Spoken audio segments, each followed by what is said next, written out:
The Sterling bistro buzzed with the hum of conversation and the gentle clinking of fine silverware. Nestled in the heart of the city, it was a haven for the affluent, where polished marble floors gleamed under elegant chandeliers, and every table offered a pristine view of a bustling street. Charles Whitmore, a towering figure in both presence and reputation, sat at a corner table, his tailored suit and commanding aura drawing glances from patrons. Across from him sat Vanessa, his young and glamorous wife, her diamond earrings catching the light with every movement. Unbeknownst to them, a pair of sharp eyes watched from the shadows outside the bistro. Ethan, a gaunt teenager with unkempt hair and tattered clothing, loitered near the glass window, shielding himself from the bitter wind. Hunger gnawed at his stomach, but something else caught his attention: Vanessa's deliberate movements. She had taken out a small vial from her purse and poured its contents into Charles's steaming bowl of soup. Ethan's heart pounded. He was used to observing people, studying their habits to survive on the streets, but this was different. His instincts screamed at him that something was terribly wrong. As Charles, engrossed in conversation, reached for his spoon, Ethan felt an overwhelming urge to act. "Don't eat that," he shouted, his voice cutting through the chatter. The cafe fell silent.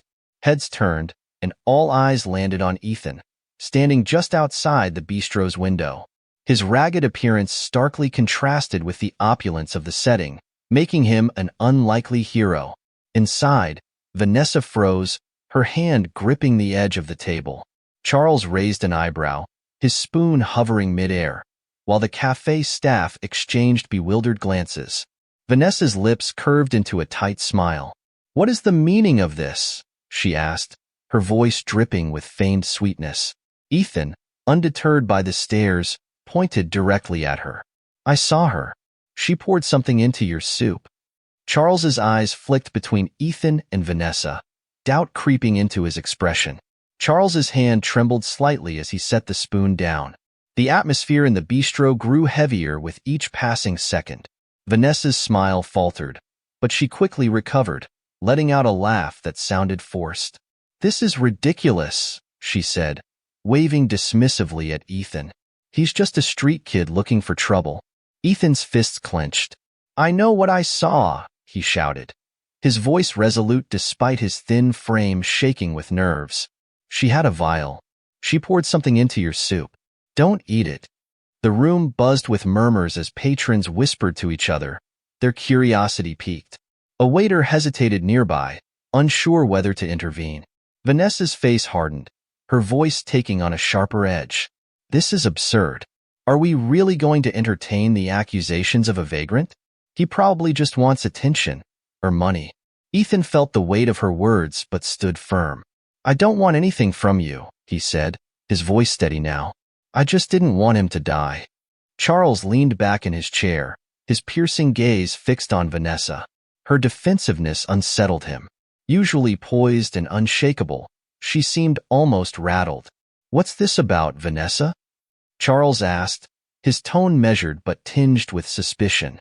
Vanessa shook her head, her carefully manicured fingers tightening around her purse. "Are you seriously listening to him?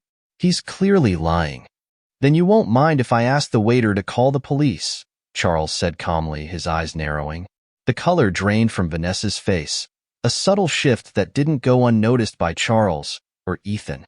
"I can't believe you'd even consider this," Vanessa said, her voice trembling slightly. "After everything we've been through, you'd take the word of some stranger over me?" Charles didn't respond immediately. Instead, he turned to the waiter, who had been hovering nervously nearby. "Call the authorities.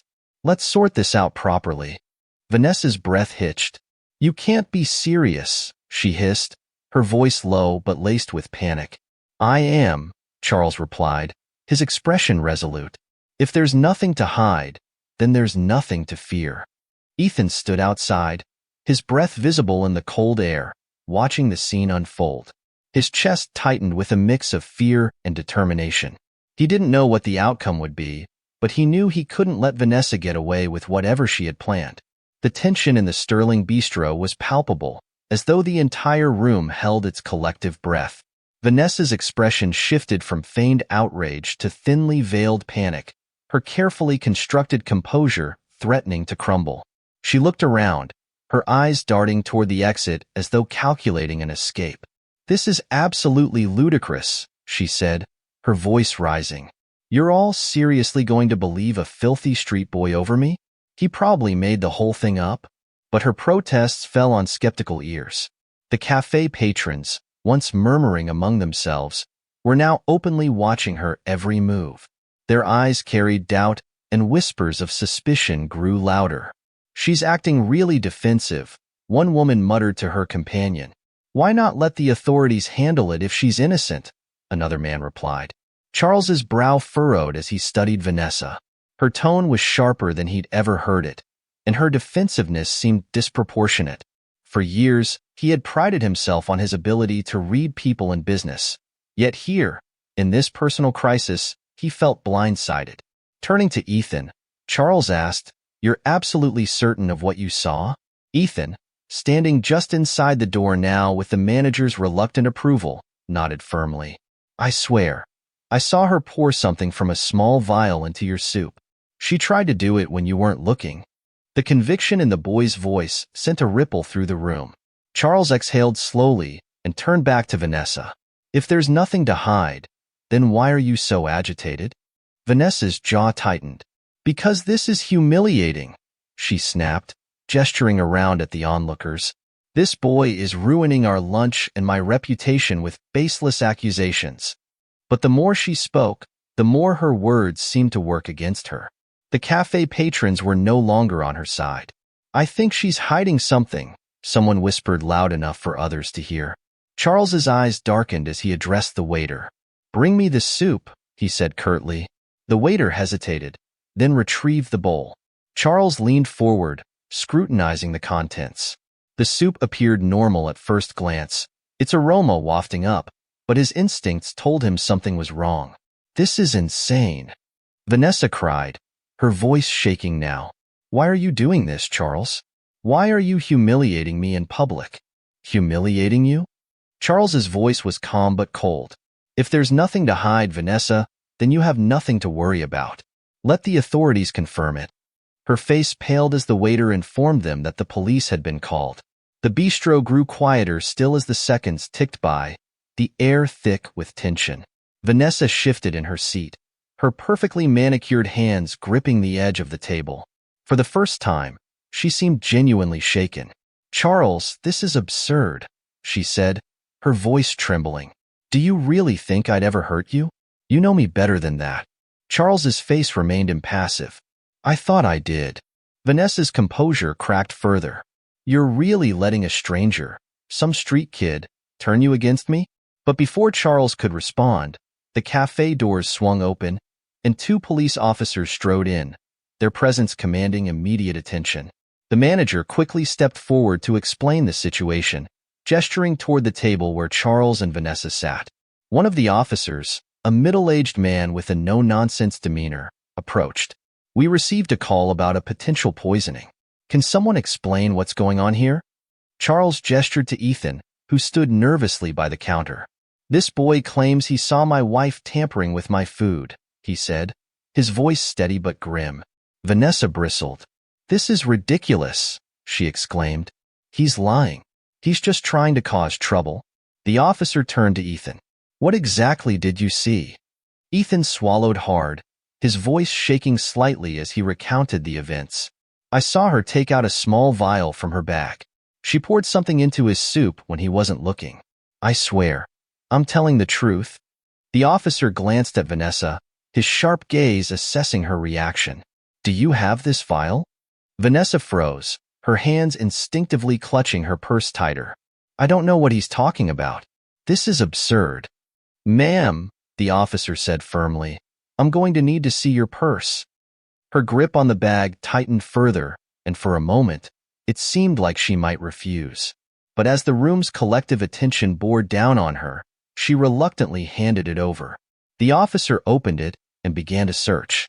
It didn't take long for him to find the vial, a small, clear container with a few remaining drops of liquid inside. He held it up for all to see, and a collective gasp rippled through the room. Vanessa's face turned ghostly pale. I can explain, she stammered. But her voice faltered as Charles's expression hardened, his earlier doubt now replaced by cold fury. The officer turned to her, his voice firm. Ma'am, you'll need to come with us for questioning. Vanessa's composure shattered completely. This is a mistake, she shrieked, standing abruptly. I didn't mean, she stopped herself, realizing too late that her words had betrayed her. Vanessa's outburst reverberated through the café, silencing the whispers that had spread like wildfire. Her hands trembled as she tried to backtrack. I didn't mean anything by it. It wasn't poison. It's just something harmless. A supplement for his health. The officer raised an eyebrow, holding up the vial. A supplement? Care to explain why you added it to his soup without his knowledge? Vanessa's lips parted, but no sound came out. Her polished exterior, meticulously maintained for years, began to crumble. Her breaths came in short gasps as her carefully woven lies unraveled in front of everyone. Charles leaned forward, his eyes narrowing. Vanessa, tell me the truth. What were you trying to do?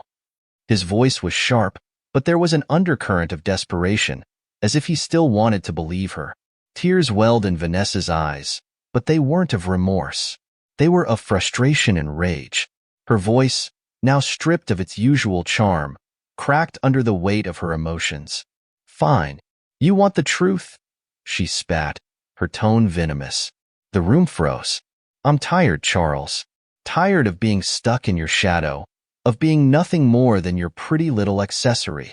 Do you know how suffocating it is? Always smiling, always pretending to be the perfect wife while you control everything. Her voice rose, and she pointed an accusatory finger at him. Charles's face hardened, his jaw tightening. Vanessa continued, her composure completely gone. I wasn't trying to kill you. I just wanted to scare you. Make you weak for once. Make you realize what it feels like to not have control over everything in your life. The officer cut in, his voice stern. So you admit to tampering with his food? Vanessa hesitated, realizing the gravity of her words, but her pride kept her from backing down. Yes, she hissed, her eyes blazing.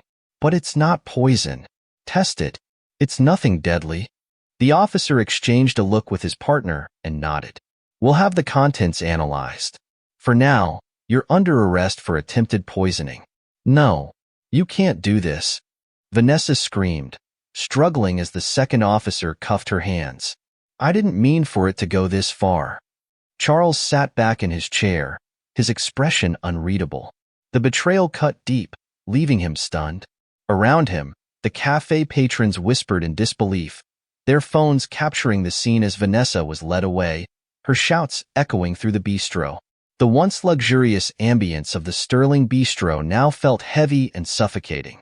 Charles watched as Vanessa was escorted out by the police, her heels clicking against the marble floor, a stark contrast to the chaos of her departure.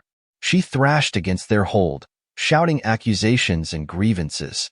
This is your fault, Charles, she yelled, her voice hoarse. You made me like this. All your wealth, your power. It's suffocating. You never cared about me. You only cared about what I could do for your image. Her words echoed through the cafe, leaving an uncomfortable silence in their wake. Some patrons shifted uneasily in their seats, while others openly recorded the dramatic scene on their phones. Charles remained seated, his hands folded tightly in his lap. His pale complexion betrayed the turmoil he tried to suppress. The woman he thought he knew, the partner he had shared his life with, had harbored such resentment toward him that she'd risked everything to act on it. As the doors closed behind Vanessa and the police, a waiter approached Charles tentatively. Mr. Whitmore, he said softly, is there anything we can do for you? Charles shook his head. No, he murmured, his voice low. Thank you. His gaze shifted to Ethan, who stood awkwardly by the counter, his eyes darting nervously between Charles and the scene that had just unfolded. Charles gestured for Ethan to come closer. When Ethan hesitated, Charles spoke more firmly. Come here, son. Ethan approached cautiously, unsure of what to expect. Charles studied him for a moment, taking in the boy's ragged clothes and the defiant yet wary look in his eyes. "You saved my life today," Charles said quietly. His voice, though steady, carried an unmistakable weight of gratitude. Ethan shrugged, trying to downplay his actions. "I just did what I thought was right," he mumbled. Charles's lips twitched into the faintest hint of a smile. "You may have just done the bravest thing anyone's ever done for me." The café, still buzzing with residual tension, seemed to fade into the background as the two locked eyes. Charles knew that whatever came next, he owed this boy far more than just gratitude. As the noise in the café settled into quiet murmurs, Charles Whitmore motioned for Ethan to sit down across from him. The boy hesitated, his small frame stiff with uncertainty, but the sincerity in Charles's gaze convinced him to comply. Ethan sat gingerly, as if afraid the luxurious chair might reject him. Charles leaned forward, his fingers clasped tightly together. "Ethan," he began, his voice low and steady, "do you know what you've done today? You didn't just save my life. You revealed something that could have destroyed me quietly, from the inside out." Ethan looked down, fidgeting with a loose thread on his frayed jacket. I just thought it was wrong," he said. "I didn't think about saving anyone's life.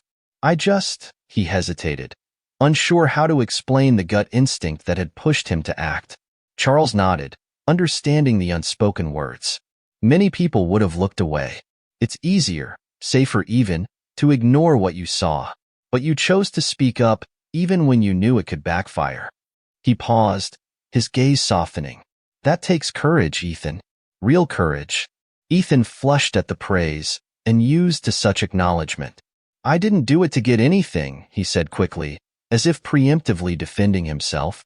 Charles studied him for a moment, noting the sincerity in his voice. "I know," he said quietly. "That's what makes it all the more remarkable." The cafe manager approached cautiously, interrupting their conversation. "Mr. Whitmore, we've cleared your bill," he said, his voice polite but wary.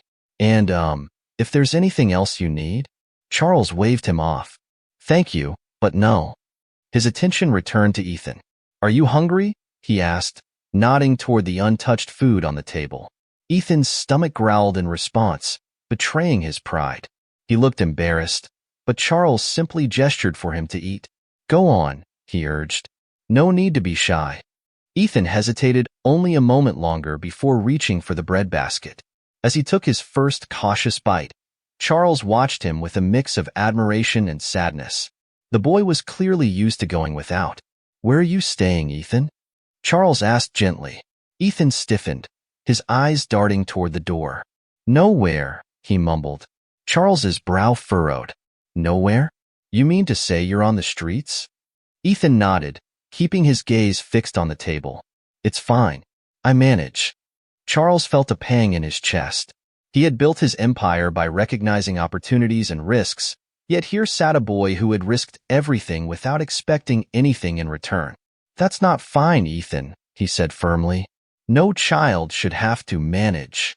Ethan shrugged, clearly uncomfortable with the attention. "It's not your problem," he said. Charles leaned back in his chair, his mind already working. "Maybe not," he said after a moment, "but I'd like to help anyway." The bistro had emptied out by the time Ethan finished the modest meal Charles insisted he eat. The remaining staff pretended to busy themselves, but their curious glances toward the table betrayed their interest in the unfolding interaction. Charles tapped his fingers against the polished wood of the table.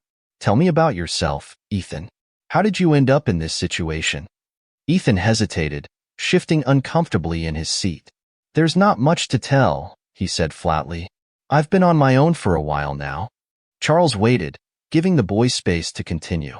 When the silence stretched, Ethan sighed. "My mom, she passed away a couple of years ago. After that, everything kind of fell apart." "I'm sorry to hear that," Charles said softly. "What about your father?" Ethan's jaw tightened, and he shook his head. "Never knew him." The words hung in the air, heavy with unspoken pain. Charles felt a wave of guilt wash over him. He had spent his life amassing wealth and influence, yet here was a boy who had been utterly abandoned by the world. "Where do you sleep?" Charles pressed, his tone gentle but insistent. Wherever I can, Ethan admitted, his voice barely above a whisper. Sometimes shelters, sometimes alleyways. It's not as bad as it sounds. Charles's expression darkened. Ethan, it's worse than it sounds. No one should have to live like that, especially not a child. I'm not a child, Ethan shot back, his tone defensive. I'm 14. I can take care of myself. Charles met his gaze evenly. 14 is far too young to be carrying the weight of the world on your shoulders. Ethan looked away, his defiance faltering under Charles's steady scrutiny. After a moment, Charles reached for his phone and made a call. Margaret, he said when the line connected. I need you to make some arrangements. Find a place, temporary housing, for now, for a young boy. His name is Ethan, and he's been through more than anyone his age should have to endure. Ethan's eyes widened as he listened, disbelief etched across his face. You don't have to do that, he said quickly. I'll be fine. I've always been fine. Charles ended the call and looked at him with a mixture of kindness and resolve. No, Ethan, you've survived. There's a difference. Ethan didn't respond, but the raw emotion in his eyes spoke volumes. For the first time in a long while, he allowed himself to believe that maybe, just maybe, things could get better. The limousine glided smoothly down the city streets as Charles and Ethan sat in silence. Ethan stared out the window, watching the towering buildings blur into a kaleidoscope of lights. Despite the warmth inside the vehicle, he kept his arms crossed, his body tense as if expecting the world to snap back and strip away this momentary reprieve. Charles, seated across from him, studied the boy carefully. Ethan, he began, breaking the silence. I know this is overwhelming, but I want you to understand something. This isn't charity. This is about giving you a fair chance, one you've been denied. Ethan turned toward him, suspicion clouding his expression. Why are you doing this? You don't even know me. Charles leaned back, his gaze thoughtful. Because I see something in you. Most people would have ignored what you saw in that cafe, but you didn't. You acted, even when it could have cost you. That kind of integrity is rare, Ethan, and it deserves to be nurtured. Ethan's lips tightened. People always talk about helping, but it usually comes with strings attached. There are no strings, Charles said firmly. I've built my life on recognizing potential, and I see it in you. But you have to be willing to meet me halfway. Ethan frowned, his guarded demeanor wavering. What do you mean? I'll give you a place to stay, food, clothes, and an education. But in return, you have to promise me one thing, that you'll try. Try to believe in yourself, to see the value you bring to the world. Ethan's eyes darted away, his throat tightening. The offer sounded too good to be true, and yet, the sincerity in Charles's voice was impossible to ignore. Why me? Ethan asked quietly. Charles's expression softened. Because everyone deserves a second chance, Ethan. You just haven't had yours yet. The limousine pulled up to a stately townhouse, its warm lights spilling onto the cobblestone street. As the driver opened the door, Charles gestured for Ethan to step out. This is Margaret's place, Charles explained. She's a trusted friend who'll help you get settled tonight. Tomorrow, we'll figure out the next steps together. Margaret, a kind-looking woman in her 50s, greeted them at the door. You must be Ethan, she said with a warm smile. Come inside. I've got dinner waiting. Ethan hesitated, glancing back at Charles. The older man gave him an encouraging nod. Go on, he said. You're safe here. Reluctantly, Ethan stepped inside. For the first time in years, he felt the faint stirrings of hope, like a flickering candlelight in the darkness. The days that followed were a whirlwind of change for Ethan. Margaret ensured he had everything he needed, new clothes, warm meals, and even his own room.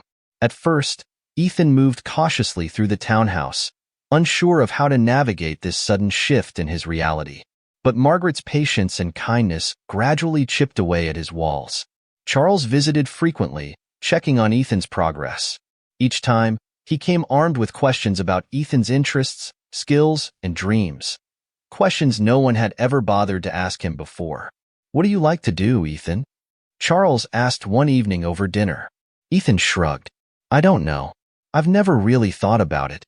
Well, think about it now, Charles encouraged. The world's a big place, and you've got a chance to make your mark on it. Ethan hesitated, then mumbled, I guess I've always liked fixing things, like bikes and stuff. I'm good with my hands. Charles nodded thoughtfully. That's a start. Maybe we can look into some classes or a mentorship program for you. Ethan's eyes widened. You do that? I'd do anything to see you succeed, Charles said firmly. As the weeks turned into months, Ethan began to thrive. With Charles's guidance and Margaret's support, he enrolled in school and started attending a workshop program for young mechanics. For the first time in his life, he felt a sense of purpose. Meanwhile, Charles found himself reflecting on the lessons Ethan had unknowingly taught him. The boy's courage and resilience reminded him of the importance of compassion and vigilance, qualities he had once taken for granted in his pursuit of success. One evening, as the two sat on a park bench overlooking the city, Charles turned to Ethan. You've come a long way, Ethan. I'm proud of you. Ethan smiled shyly, his confidence still new but growing. I couldn't have done it without you. Charles shook his head. You had it in you all along. I just gave you the tools to see it for yourself. As the city lights shimmered in the distance, both of them knew that this was only the beginning. Ethan's journey was far from over, but with the foundation he now had, his future felt brighter than ever. And for Charles, helping Ethan had become a turning point, a reminder that true wealth lay not in possessions, but in the impact one could have on another's life. Together, they embarked on a new chapter, bound by the unlikeliest of connections and the shared belief that second chances could change everything. Ethan and Charles embarked on a new journey, where they not only transformed each other's lives, but also left an indelible mark on those around them. Ethan's brave act at the café didn't just save Charles's life. It opened a door to a world where compassion, trust, and humanity shone brighter than ever. For Charles, a man who had lived in a world defined by power and wealth, the experience revealed a profound truth. True riches aren't measured in possessions, but in the lives we touch and change for the better. For Ethan, once a frightened homeless boy, the future now held a home, an education, and most importantly, someone who believed in him. Life is a series of second chances, and sometimes, all it takes is one person willing to extend that chance. Ethan and Charles proved that even the smallest acts of courage and kindness could create ripples that lead to extraordinary transformations. Their story doesn't end here. It marks the beginning of a future where bravery and generosity continue to spread, bringing hope to the places that need it most. As the city lights dimmed in the quiet of the night, two individuals who once lived in worlds so far apart now walked a shared path, a path illuminated by the light of faith, resilience, and humanity. Thank you so much for staying with us until the end of this story. Ethan and Charles's journey reminds us of the power of courage, kindness, and second chances. We hope their story inspired you as much as it inspired us to share it. If you enjoyed this story and want to see more like it, don't forget to like this video and subscribe to our channel for more heartfelt tales that remind us of the beauty of humanity. And if this story touched your heart, feel free to share it with friends and family. It might inspire them too. We appreciate your support, and we can't wait to bring you more amazing stories. Until next time, stay kind, stay courageous, and take care.